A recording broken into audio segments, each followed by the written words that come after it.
வெண்பொங்கல், வடை, மெதுவடை, சாம்பார், மிளகா கிள்ளி போட்ட சாம்பார், ஒரு தேங்காய் துவையல். அவ்வளோதாங்க இன்றைக்கி சமையல், காலை சமையல். கருவேப்பிலையில் நார் இருக்குது.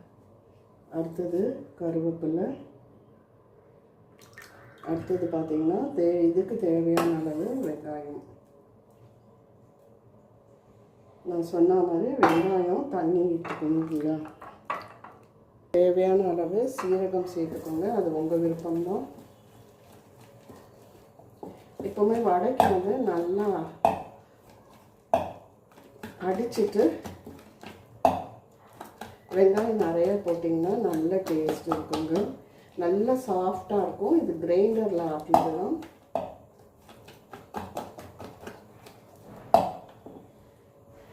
ஃப்ரிட்ஜில் இருந்தீங்கன்னா ரூம் டெம்பரேச்சர் வர வரைக்கும் நீங்கள் வெளியில் வச்சுக்கலாம். இப்போ இது இருக்கட்டும். இங்கே என்ன காய வச்சுருக்கேன், இது வந்து உங்களுக்கு பொங்கல் வந்து ஒரு 5 விசில் கொடுத்தா போதுங்க. உங்கள் குக்கருக்கு ஏற்ற மாதிரி விசிலும் வச்சுக்கோங்க. இப்போ இங்கே என்ன காய வச்சுருக்கேன், நம்ம வடை பொரிச்சிட்டு மிளகா கிள்ளி சாம்பார் பண்ணிக்கலாம்.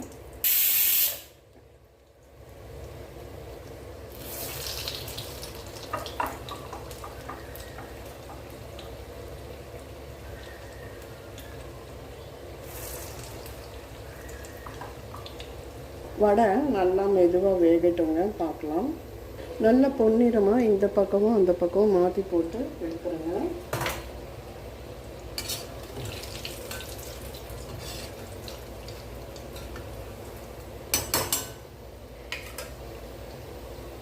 உங்களுக்கு சூப்பராக மெதுவடை ரெடி ஆகிடுதுங்க. முதல் நாளே நம்ம இதை ப்ரிப்பேர் பண்ணி வச்சிட்டோம்னா மறுநாள் ரொம்ப ஈஸியாக இருக்கும். இதை எடுத்துகிட்டு இப்போது மாங்காய் கிள்ளி சாம்பார் தாளிச்சிடலாம். மாங்காய் கிள்ளி சாம்பாருக்கு கடுகு ஒரு 2 ஸ்பூனு, சீரகம், அது வெடிக்கட்டும். நெய் விட்டுருக்கேங்க, நெய் விட்டு எண்ணெய் விட்டால் தான் ரொம்ப நல்லாயிருக்கும்.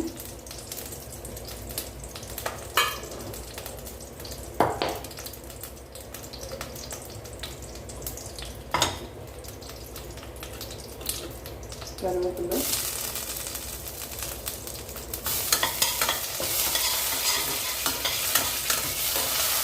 வடை எல்லாம் எப்போவுமே எல்லோரும் சாப்பிட உட்காருவாங்க இல்லைங்களா, அந்த நேரத்தில் நம்ம வந்து போடலாம் சிறுசில எப்போவுமே. அதனால நான் சாம்பிளுக்கு 3 வடை மட்டும் போட்டுட்டு மிச்சத்தை நிறுத்திட்டேன். இப்போ மிளகா அப்படியே செய்ய வேண்டிச்சு.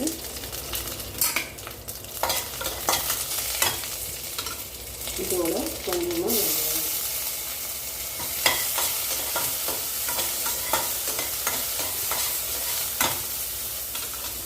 சாம்பாரில் ஏற்கனவே நான் உப்பு போட்டிருக்கேன். இப்போ பருப்பு வச்சுக்கிறேன்.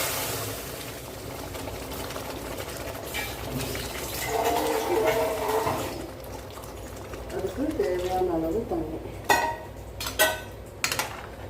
லைட்டாக ஒரு கொதி வரவும் நம்ம இறக்கிடலாம். இது எங்கள் வீட்டில் எல்லாருக்கும் ஃபேவரேட்டுங்க. இட்லி, சப்பாத்தி எல்லாத்துக்கும் ரொம்ப அருமையான காம்பினேஷன். இட்லியை நல்லா கட் பண்ணி ஸ்கொயராகவும் கத்தியால் கட் பண்ணி எடுத்துகிட்டு இது மேலே சாம்பார், இந்த பருப்பு சாம்பார் ஊற்றி பாருங்கள், மிளகா கிள்ளி, அவ்வளோ அருமையாக இருக்கும். சாம்பார் நல்லா கொதிச்சிருச்சுங்க. இப்போ நம்ம பொங்கலுக்கு தாளிச்சிக்கலாம். இப்போ பார்த்தீங்கன்னா பொங்கல் எந்த அளவு ரெடியாக இருக்குதுன்னு பார்க்கலாம். பாருங்க, சூப்பராக ரெடி ஆகிருக்கு நல்லா. இப்போ நம்ம இதுக்கு ஒரு தாளிப்பு கொடுத்துடலாம். நல்லா கொஞ்சம் மசிய விட்டுக்கோங்க, அப்போ தான் நல்லாயிருக்கும். இது இருக்கட்டும். இப்போ பார்த்திங்கன்னா நான் ஒரு கடாய் வச்சுருக்கேங்க.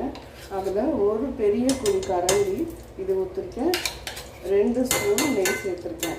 இந்த மாதிரி மெத்தடில் பண்ணும்போது எவ்வளோ நேரம் ஆனாலும் பொங்கல் வந்து கெட்டியாகாது. இப்போ பார்த்தீங்கன்னா மிளகு, சீரகம், மிளகு கொஞ்சம் வெடிக்கட்டும், நம்ம சீரகம் சேர்த்தோம்.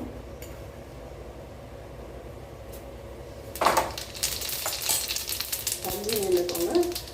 இஞ்சி பச்சை மிளகாய்,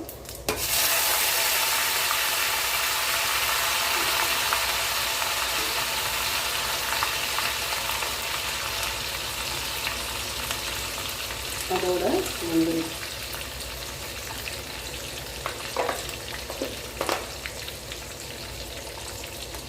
இப்போது தாளிப்பு ரெடி ஆகிடுச்சு. நம்ம இதில் கொட்டிடலாம்.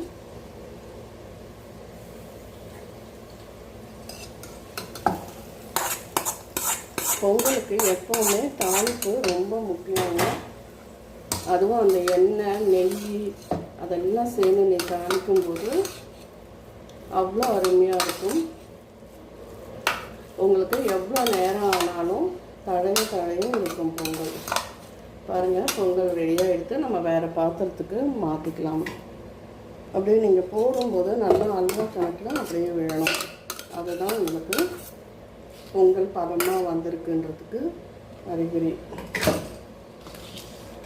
இப்போ கடைசியாக நம்ம தேங்காய் துவையல் அரைக்க போகிறோங்க. தேங்காய், பச்சை மிளகாய், புளி,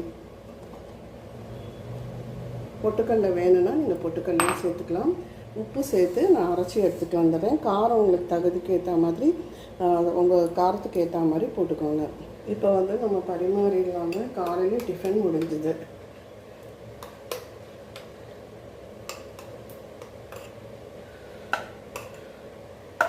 சட்னி வச்சுக்கலாம். வடை வச்சாச்சு.